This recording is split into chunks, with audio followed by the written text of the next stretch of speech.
नमस्ते, आदाब, सत श्री अकाल। मैं हूँ रजत सूद और मैं हूँ इंडियाज़ लाफ्टर चैंपियन और आप मुझे देख रहे हैं फीफा फूज पर। बहुत बहुत स्वागत है आपका फीफा फूड टीवी में। बहुत बहुत धन्यवाद। सबसे पहले तो मुबारकबाद। Thank you so much. Delhi से साबित कर दिया। अच्छा जी जी बिल्कुल। दिल्ली दिल वालों की है और मेरा सारा कंटेंट जो भी आप देखोगे वो प्यार मोहब्बत इश्क के आसपास ही घूमता रहता है, तो वो मुझे लगता है दिल्ली वालों की खूबी है। तो वही मैं कहानियाँ सुना रहा हूँ और वही इस मुकाम तक लेकर आ गई। मतलब जिद्दी भी होते हैं, जो चीज़ मतलब चाहते हैं कि ठान लेते हैं तो वो चीज़ पूरी बिल्कुल बिल्कुल भाई, ज़िद्दी ज़िद्दी भी हैं और वो बिल्कुल वो उस वाले माइंडसेट से रहते हैं ना दिल्ली वाले कि अरे भाई हम कर लेंगे भाई, कि हमें अगर एक चीज़ हमने ठान ली है या फिर एक चीज़ की हमें मतलब चाह अगर आ गई है तो वो ख्वाहिश फिर पूरी करके मानते हैं दिल्ली वाले। तो वही थी हमारे साथ भी कि मैंने पहले दिन ही कह दिया था कि जहाँ मैं एक दिन अव्वल बनूंगा, मगर तुम आज छोड़ो कल बनूंगा, और अभी खामोश बैठा देखते हो किसी दिन शहर की हलचल बनूंगा।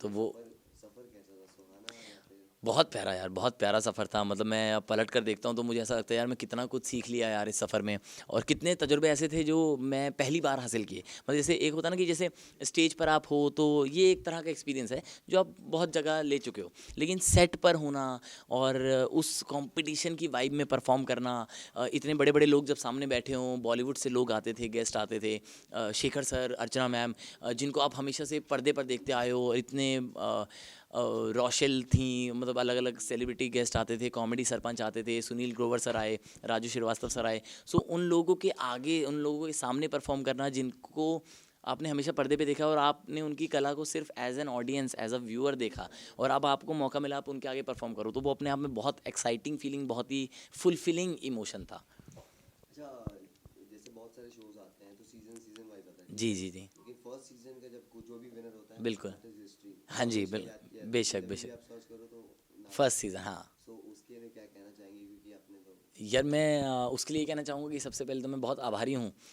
इस मौके का, इस मंच का, इंडियाज़ लाफ्टर चैम्पियन का, सोनी एंटरटेनमेंट टेलीविज़न का, कि मुझे ये मौका मिला इस शो का हिस्सा बनने का और फिर अपनी कला को पेश करने का। और बहुत खुश नसीब हूँ मैं, मतलब बहुत ज़्यादा खुशी होती है मुझे ये सोचकर कि कॉमेडी को एज एन आर्ट फॉर्म इतना बड़ा मुकाम मिला, और फिर मैं आखिरकार इसके साथ बैठा हूँ आज ट्रॉफ़ी के। तो मुझे मतलब खुशी है, दिल से खुशी है इस चीज़ की, और मैं शुक्रगुज़ार हूँ मतलब जो भी लोग इससे जुड़े हैं, जिन्होंने भी सपोर्ट किया।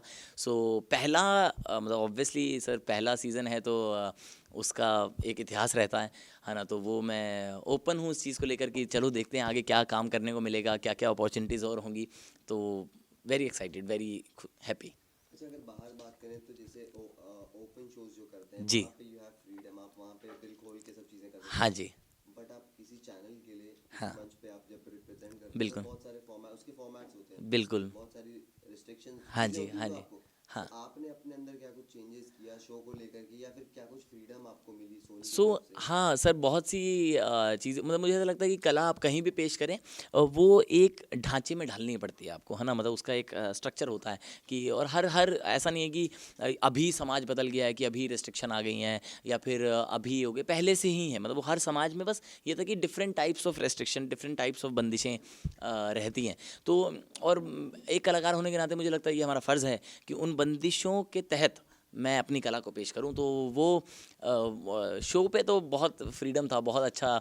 मतलब जैसे मेरे को प्यार मोहब्बत की बातें करनी थी तो पूरी फ्रीडम थी कि क्या मैं बात कर सकता हूँ, क्या क्या, मतलब कुछ एक टॉपिक्स थे जो मुझे था कि अच्छा ये वाले पेश कैसे करूँगा। तो फिर लेकिन वही है कि आप सीख लेते हो कि अच्छा अच्छा, कि इसको कैसे मैं पेश कर सकता हूँ, सो दैट कि जनता को तक मैं वो इमोशन कन्वे कर सकूँ। तो रजत, एक डार्क पार्ट और ये भी है कि जो लाफ्लिक स्टैंड अप हाँ जो जी। वैल्यू थी, हाँ जैसे राजू श्रीवास्तव से जब उन्होंने जी भी जी स्टार्ट किया जी था जी जी। सुनील पाजल, हाँ तो एक अलग वैल्यू था उसको बेशक। लेकर। हाँ उसके बाद चीज़ें चेंज हुई। हाँ वो टू बी ऑनेस्ट वो उतनी वैल्यूज नहीं मिलती थी, हाँ बिकॉज एक अलग फिर प्लेटफॉर्म बिल्कुल इसमें भी बिल्कुल। डाइवर्जन आ हाँ गया। हाँ बेशक। So how you see like कि कैसे चीज़ों को फिर प्लान करना है अकॉर्डिंगली, बिकॉज बहुत मेहनत तो है ही, बेशक हाँ जी। जीतने के बाद भी मेहनत है। बिल्कुल अब तो असली मेहनत शुरू होती है सर।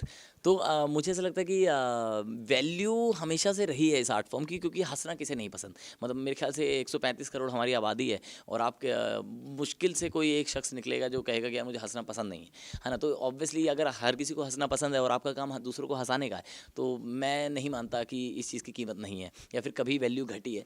बस वो होता है कि कभी दौर ऐसा आता है कि बीच में आपको ऐसा लगता है कि शायद इस आर्ट फॉर्म की वैल्यू घट रही है, जबकि वो ट्रू नहीं है। मतलब मुझे लगता है कि स्टैंड अप कॉमेडी या फिर एंटरटेनमेंट की वैल्यू हमेशा से ऊंची थी, और हिंदुस्तान ऐसा ऐसा देश है जहाँ पे मनमौजी लोग रहते हैं, यहाँ पे खुले दिल के लोग रहते हैं। तो इस आबादी में, इस देश में एंटरटेनमेंट की वैल्यू हमेशा ही ऊपर रहेगी। बट लाफिंग जो लाफ्टर लेजेंड्स हैं जी। उन्होंने इसको लेकर के ज़रूर बातें बोली है, बिल्कुल, हाँ। और वो इस चीज़ से दुखी भी थे।